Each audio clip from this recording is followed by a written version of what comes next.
What's up, you guys? Godzilla fan freaks coming at you today with another figure review.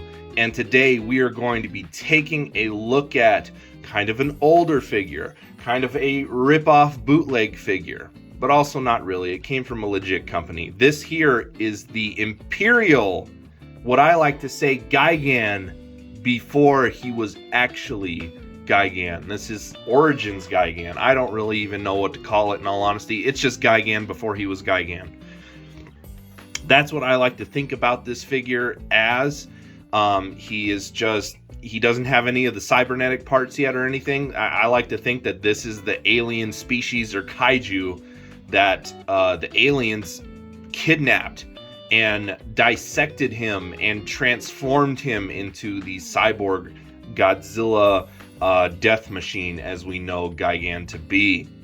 So without further ado, let's just dive straight on into this figure review. Let me see if I can.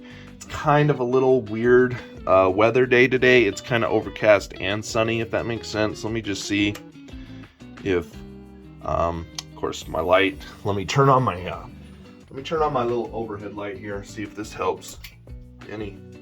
Does that help any? Looks a little bit better. Why don't we go with that? All right, you guys. So here we are in the Imperial Gigan before he was Gigan. I picked this up from a local store, Zia Records. They are awesome. They get, they get collectibles in, used collectibles, movies, books, games, music, all that stuff. Kind of like just a really cool pop culture secondhand store. As well as they do have like new products as well as they come out. So let me just start by saying this figure is really cool. I've seen it over the years, but I've never owned one until now. And you know what? Even though it's Imperial, I actually am happy that I own it. It's a really cool design. And again, once you, it's not the legit lore behind the figure, but that's what everybody has pretty much dubbed it over the years, is that it is Gigan before he was Gigan. And I like that backstory for the figure. I think it's cool, and then that's why I thought he would be just a great addition to the collection as a whole. So without further ado, you guys, let's go straight on into this figure review, and let's talk about his colors, his paint applications. Gigan before he was Gigan here. I think that there might be different variants out there. I'm not sure. I forgot to do my research before doing this video, but that's okay. He is a very nice, like, pinkish, purple, very slight, like, pinkish purple mix. Pretty much all over his body. I think that's basically just the mold of the plastic. But looks very, very cool. He does have white highlights here and there. And then, of course, on his backside here, he does have green. And he has a little bit more green to this side than he does this side. And, that's just wear and tear and fade over the year on these figures. Again, these aren't the highest quality of figures. So whenever you come across any Imperial figures nowadays, they're usually going to have paint rub marks, scratches, scuffs, all that stuff. You can very rarely find an Imperial that is in flawless condition today. He's got blacks for all his claws and his nails. Little fang, teeth there are white. He's got a red tongue inside the mouth there. White eyes with black pupils.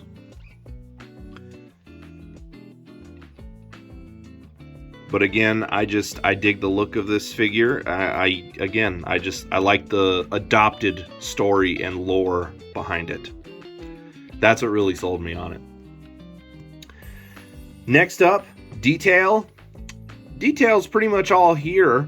Gigan does have very nice, Gigan before he was Gigan, has very nice scales all over his body. Very nicely etched in, really. All the horns on the top of his head, again, his beak, his fangs, the face sculpt and everything. it's Gigan. There's no mistaking it. It's got his little longer than average T-Rex arms with the two pronged fingers and everything like that. On his neck down to his chest here, you have this, I don't know what you would call it. It almost looks like an armor plating, along with, all his scales and stuff. But is there a little bit of a buzzsaw or spikes, just smaller scaled down. Here at his thighs, you do have those prominent. This was prominent on Gigan's design. I just don't really know what to call them. But you have this lip right here for the legs going into the hips. And then you have what I like to call the Gigan knee pads. Because it did look like Gigan always had knee pads of some sort. So he does have the knee pads. Two-fingered toes. Two-fingered toes. 2 toes and 2 fingers. But no, very, very nice, spikes going down the tail. He only has 1 wing. He doesn't have the 3 wings, but again, that could have been a modification given to him by the aliens. On the back sides of his legs, it is not the scales. It is the same kind of pattern that's kind of on the front of his chest and abdomen area. And then same thing, that detail continues underneath the tail. So overall, Gigan before he was Gigan here, it's a solid looking figure. It's a nice little collectible. Again, I just, I've never owned one before, and it was really cheap, and it was like, why not, And it's a really cool piece for the collection, in my opinion. You can't go wrong with it. Articulation, pretty basic. You guys have seen the arms move. The arms move up and down, like so. Legs can kick forward. Legs can kick backward. Tail is also on a joint, so you can turn that tail. And that about does it for his articulation. Scale-wise, he's a little bit taller than your average Bandai figure. Let me just bring in a Bandai that a lot of people have, and he's pretty much my go-to for when I do scaling with kaiju figures and everything, because a lot of people do have this figure, so they can easily kind of get an idea. Here is the Godzilla 68 Bandai. This is the 50th anniversary memorial box version, as you can tell, because it's like green tinted. It's not, it's green in color. It's not the black. So there he is next to your standard 6-inch Bandai. So that's pretty much what you're going to be looking at as far as scale goes. So not bad. Not bad overall. It works, not that it works, but I think this guy's a little bit more in that could even be 8 inches, because if this is 6, I think maybe that would be like maybe 7 or so, somewhere in there. So yeah, this would probably be about like maybe an 8-inch figure.